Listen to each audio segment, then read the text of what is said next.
Hello students, ਅੱਜ ਅਸੀਂ ਗੱਲ ਕਰਨ ਜਾ ਰਹੇ ਹਾਂ ਤੁਹਾਡੇ ਵੈਲਕਮ ਲਾਈਫ ਦੇ ਸਿਲੇਬਸ ਦੀ ਰਿਗਾਰਡਿੰਗ, ਜਿਹਦੇ ਵਿੱਚ ਕਿ ਫਰਸਟ ਚੈਪਟਰ ਪਰਸਨਲ ਵੈਲਿਊਜ਼ ਦੇ ਉੱਪਰ ਬੇਸਡ ਹੈ ਔਰ ਉਹਦੇ ਵਿੱਚ ਦੋ ਸਬ ਟੌਪਿਕਸ ਕਵਰ ਕੀਤੇ ਗਏ ਹੈ। ਓਨੈਸਟੀ, ਇਮਾਨਦਾਰੀ ਐਂਡ ਰਿਸਪੈਕਟ, ਸਤਿਕਾਰ।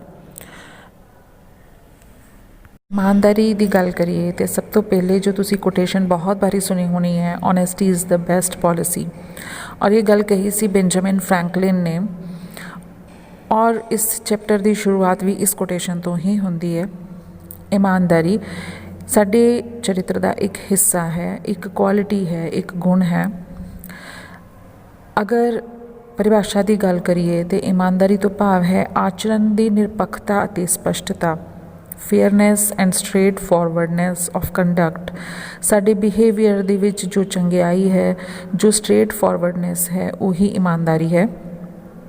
ਇਮਾਨਦਾਰੀ ਦੇ ਵਿੱਚ ਹੋਰ ਵੀ ਕਈ ਗੁਣ ਸ਼ਾਮਿਲ ਹੈ, ਜਿਹਦੇ ਵਿੱਚ ਕਿ ਸਿੰਸੀਅਰਿਟੀ, ਇੰਟੈਗ੍ਰਿਟੀ ਔਰ ਟਰਸਟਵਰਦੀਨੈਸ ਵੀ ਕਹੇ ਜਾ ਸਕਦੇ ਹੈ, ਜਿਹਦੇ ਵਿੱਚ ਕਿ ਸੁਹਦਰਤਾ, ਅਖੰਡਤਾ ਔਰ ਭਰੋਸੇਯੋਗਤਾ ਵਰਗੇ ਗੁਣ ਸ਼ਾਮਿਲ ਹੈ। ਇਹ ਇੱਕ ਵਿਅਕਤੀ ਵਿੱਚ ਮਿਲਣ ਵਾਲੇ ਚੰਗੇ ਗੁਣ ਹਨ, ਚੰਗੀ ਕੁਆਲਿਟੀਜ਼ ਹਨ ਔਰ ਨਿਸ਼ਚਿਤ ਤੌਰ 'ਤੇ ਮਨੁੱਖ ਦੇ ਨਿੱਜੀ ਜੀਵਨ ਅਤੇ ਸਮਾਜ ਲਈ ਵੀ ਲਾਹੇਵੰਦ ਹਨ। ਪਰਸਨਲ ਲਾਈਫ ਔਰ ਸੋਸ਼ਲ ਲਾਈਫ ਦੇ ਲਈ ਵੀ ਬੈਨੀਫੀਸ਼ੀਅਲ ਹੈ। ਸਿਹਤਮੰਦ ਰਿਸ਼ਤੇ ਜਾਂ ਮਜ਼ਬੂਤ ਰਿਸ਼ਤੇ ਬਣਾਉਣ ਲਈ ਜਾਂ ਬਣਾਈ ਰੱਖਣ ਲਈ ਸਾਨੂੰ ਦੂਸਰਿਆਂ ਦੇ ਨਾਲ ਇਮਾਨਦਾਰੀ ਦੇ ਨਾਲ ਵਰਤਣਾ ਬਹੁਤ ਜ਼ਰੂਰੀ ਹੈ। ਇਸੇ ਤਰ੍ਹਾਂ ਆਪਣੇ ਆਪ ਦੇ ਨਾਲ ਇਮਾਨਦਾਰ ਹੋਣਾ ਵੀ self acceptance and self esteem, ਸਵੈ ਪ੍ਰਵਾਨਗੀ ਅਤੇ ਸਵੈ ਮਾਣ ਦੇ ਨਾਲ ਨਾਲ ਨਿੱਜੀ ਵਿਕਾਸ ਅਤੇ ਵਾਧੇ ਲਈ ਵੀ ਬਹੁਤ ਮਹੱਤਵਪੂਰਨ ਹੈ। ਪਰਸਨਲ ਡਿਵੈਲਪਮੈਂਟ ਐਂਡ ਗਰੋਥ ਵਾਸਤੇ ਇਹ ਚੀਜ਼ ਬਹੁਤ ਜ਼ਰੂਰੀ ਹੈ। ਇਸ ਲੈਸਨ ਦੇ ਵਿੱਚ ਐਕਟੀਵਿਟੀਜ਼ ਦੇ ਵਿੱਚ ਇਮਾਨਦਾਰੀ ਦੀ ਗੱਲ ਅਗਰ ਕੀਤੀ ਗਈ ਤੇ ਸ਼ੇਰ ਔਰ ਇੱਕ ਭੇਡਾਂ ਚਰਾਉਣ ਵਾਲੇ ਜੋ ਬੱਚੇ ਦੀ ਗੱਲ, ਉਹ ਸਟੋਰੀ ਜੋ ਤੁਸੀਂ ਬਚਪਨ ਦੇ ਵਿੱਚ ਬਹੁਤ ਵਾਰੀ ਪੜ੍ਹੀ ਹੈ ਕਿ ਸ਼ੇਰ ਆਇਆ ਜਦੋਂ ਇਮਾਨਦਾਰੀ ਦੇ ਨਾਲ ਉਹ ਸੱਚਾਈ ਬੋਲਦਾ ਹੈ ਕਿ ਸੱਚ ਵਿੱਚ ਸ਼ੇਰ ਆ ਕੇ ਭੇਡਾਂ ਫੜ ਕੇ ਲੈ ਗਿਆ ਤੇ ਉਹਦੀ ਗੱਲ ਦੇ ਉੱਪਰ ਕੋਈ ਯਕੀਨ ਨਹੀਂ ਕਰਦਾ।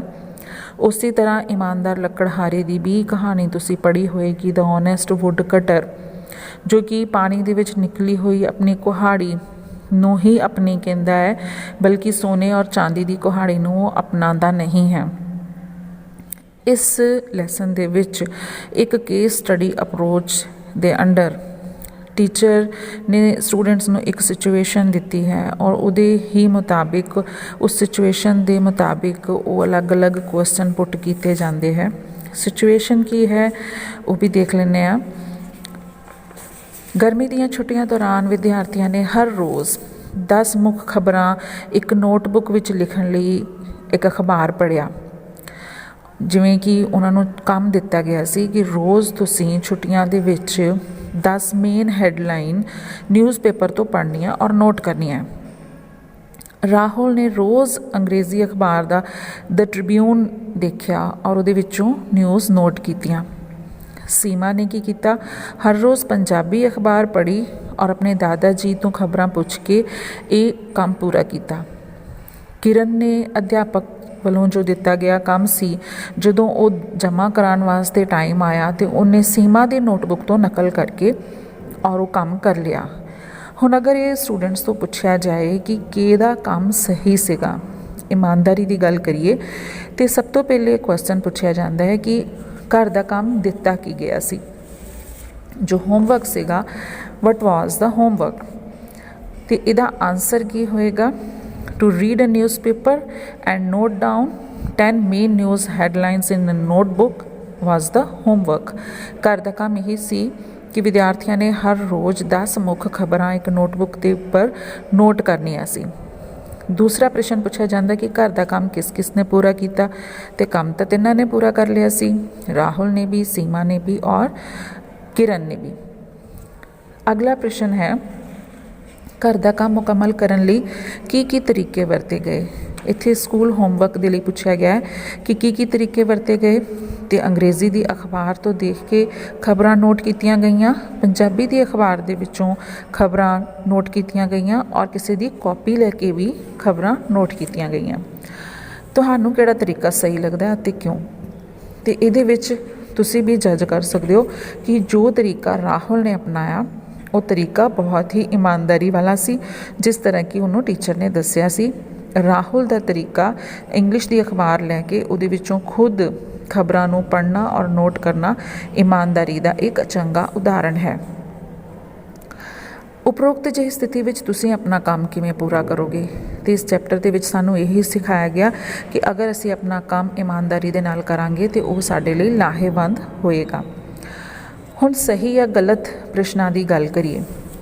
ਠੇਕੇ ਦੇ ਦਿੱਤੇ ਕੰਮ ਵਿੱਚੋਂ ਮਿਸਤਰੀ ਬਿਨਾਂ ਦੱਸੇ ਸੀਮੈਂਟ ਦੀ ਬੋਰੀ ਲੈ ਗਿਆ, ਇਹ ਗਲਤ ਹੋਏਗਾ। ਚੰਦਾ ਨੇ ਨੋਟਸ ਲਿਖਣ ਦੇ ਲਈ ਸਰਵਨ ਤੋਂ ਪੈਨਸਿਲ ਮੰਗੀ, ਪਰ ਪਸੰਦ ਆਉਣ ਕਰਕੇ ਉਹਨੇ ਆਪਣੇ ਕੋਲ ਹੀ ਰੱਖ ਲਈ ਅਤੇ ਚੰਦਾ ਨੂੰ ਇੱਕ ਹੋਰ ਪੈਨਸਿਲ ਖਰੀਦ ਕੇ ਦੇ ਦਿੱਤੀ, ਇਹ ਗਲਤ ਹੋਏਗਾ। ਮੈਂ ਮੰਨਦਾ ਹਾਂ ਕਿ ਪਹਿਲਾ ਸਥਾਨ ਪ੍ਰਾਪਤ ਕਰਨ ਲਈ ਅਣਉਚਿਤ ਸਾਧਨ ਵਰਤੇ, ਪਰ ਇਹ ਜ਼ਰੂਰੀ ਸੀ, ਇਹ ਵੀ ਗਲਤ ਹੈ। ਖੇਡਾਂ ਵਿੱਚ ਮੇਰਾ ਪ੍ਰਦਰਸ਼ਨ ਵਧੀਆ ਸੀ, ਪਰ ਨਤੀਜਾ ਵਧੀਆ ਨਹੀਂ ਸੀ। ਇਸ ਸੈਂਟੈਂਸ ਦੇ ਵਿੱਚ ਪ੍ਰਦਰਸ਼ਨ ਵਧੀਆ ਰਿਹਾ, ਨਤੀਜਾ ਵਧੀਆ ਨਹੀਂ ਰਿਹਾ, ਕੋਈ ਗੱਲ ਨਹੀਂ, ਲੇਕਿਨ ਇੱਥੇ ਇਮਾਨਦਾਰੀ ਦੇ ਨਾਲ ਕੰਮ ਹੋਇਆ।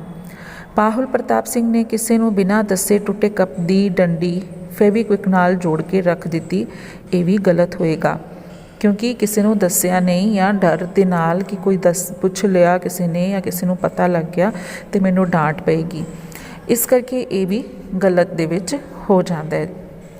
ਅਗਲਾ ਸਬ ਟੌਪਿਕ ਸਤਿਕਾਰ ਤੋਂ ਬਿਲੋਂਗ ਕਰਦਾ ਹੈ, ਰਿਸਪੈਕਟ। ਵਿਦਿਆਰਥੀਆਂ ਨੂੰ ਦੂਸਰਿਆਂ ਨੂੰ ਸਤਿਕਾਰ ਦੇਣਾ ਕਿਉਂ ਜ਼ਰੂਰੀ ਹੈ? ਸਤਿਕਾਰ ਦੀ ਭਾਵਨਾ ਸਾਨੂੰ ਘਰਾਂ ਦੇ ਵਿੱਚੋਂ ਹੀ ਛੋਟੀ ਉਮਰੇ ਹੀ ਸਿਖਾਈ ਜਾਂਦੀ ਹੈ ਔਰ ਦੂਸਰਿਆਂ ਦੇ ਸਤਿਕਾਰ ਦੇ ਨਾਲ ਨਾਲ ਸਾਨੂੰ ਸਵੈ ਸਤਿਕਾਰ ਦੀ ਵੀ ਗੱਲ ਸਿੱਖਣੀ ਚਾਹੀਦੀ ਹੈ। ਸਤਿਕਾਰ ਕੋਈ ਜ਼ਬਰਦਸਤੀ ਨਹੀਂ ਸਿਖਾਇਆ ਜਾਂਦਾ। ਰਿਸਪੈਕਟ ਕਰਨੀ ਕਿਸੇ ਨੂੰ ਜ਼ਬਰਦਸਤੀ ਸਿਖਾਈ ਨਹੀਂ ਜਾ ਸਕਦੀ। ਧੱਕੇ ਦੇ ਨਾਲ ਰਿਸਪੈਕਟ ਕਰਾਈ ਵੀ ਨਹੀਂ ਜਾ ਸਕਦੀ। ਬੱਚਿਆਂ ਨੂੰ ਸਕੂਲ ਦੇ ਵਿੱਚ ਸਿਖਾਇਆ ਜਾਂਦਾ ਕਿ ਕਿਸ ਤਰੀਕੇ ਦੇ ਨਾਲ ਅਧਿਆਪਕ ਜਾਂ ਮਾਪੇ ਜਾਂ ਆਪਣੇ ਤੋਂ ਵੱਡਿਆਂ ਦੇ ਨਾਲ ਸਤਿਕਾਰ ਭਰਿਆ ਵਿਵਹਾਰ ਕਰਨਾ ਚਾਹੀਦਾ ਹੈ। ਹੁਣ ਸਤਿਕਾਰ ਕਰਨਾ ਕਿਉਂ ਜ਼ਰੂਰੀ ਹੈ? ਜੀ ਕਹੋ ਅਤੇ ਜੀ ਕਹਾਓ ਗੱਲ ਤੁਸੀਂ ਸੁਣੀ ਹੋਣੀ ਹੈ। ਅਗਰ ਅੱਜ ਅਸੀਂ ਕਿਸੇ ਨੂੰ ਸਤਿਕਾਰ ਦਿੰਦੇ ਹਾਂ ਅਤੇ ਕੱਲ੍ਹ ਅਸੀਂ ਵੀ ਇਸ ਯੋਗ ਹੋਵਾਂਗੇ ਕਿ ਲੋਕ ਸਾਡਾ ਵੀ ਸਤਿਕਾਰ ਕਰਨ। ਆਪਣੇ ਮਾਤਾ ਪਿਤਾ ਔਰ ਅਧਿਆਪਕਾਂ ਦੇ ਲਈ ਸਤਿਕਾਰ ਸਾਨੂੰ ਜ਼ਰੂਰ ਕਰਨਾ ਚਾਹੀਦਾ ਹੈ। ਅੱਜ ਦੇ ਟਾਈਮ ਅਸੀਂ ਆਪਣੇ ਸਕੂਲ ਦੇ ਵਿੱਚੋਂ ਇੱਕ ਛੋਟੀ ਜਿਹੀ ਉਦਾਹਰਣ ਲੈ ਕੇ ਇਸ ਗੱਲ ਨੂੰ ਸਮਝਾਉਂਦੇ ਹਾਂ। ਸਕੂਲ ਦੇ ਵਿੱਚ ਨਵੇਂ ਅਸੀਂ ਦਾਖਲ ਹੋਏ, ਸਕੂਲ ਦੀ ਇਮਾਰਤ ਵਿੱਚ ਦਾਖਲ ਹੋਏ, ਬਹੁਤ ਸਾਰੇ ਵਿਦਿਆਰਥੀ, ਲੇਕਿਨ ਕੁਝ ਸਟੂਡੈਂਟਸ ਨੇ ਟੀਚਰਸ ਨੂੰ ਦੇਖ ਕੇ ਉਹਨਾਂ ਨੂੰ ਵਿਸ਼ ਕੀਤਾ, ਉਹਨਾਂ ਦੇ ਪੈਰੀਂ ਹੱਥ ਲਗਾਇਆ ਔਰ ਬਲੈਸਿੰਗਸ ਲਈਆਂ।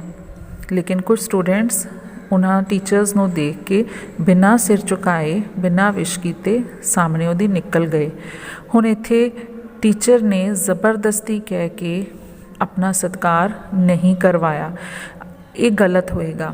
ਇਹ ਸੰਸਕਾਰ ਸਾਨੂੰ ਆਪਣੇ ਪਰਿਵਾਰ ਤੋਂ ਸਿੱਖਣੇ ਚਾਹੀਦੇ ਹੈ ਔਰ ਇਹ ਸੰਸਕਾਰਾਂ ਨੂੰ ਸਿੱਖ ਕੇ ਉਹਨਾਂ ਨੂੰ ਅਪਲਾਈ ਵੀ ਆਪਣੀ ਲਾਈਫ ਦੇ ਵਿੱਚ ਕਰਨਾ ਹੈ।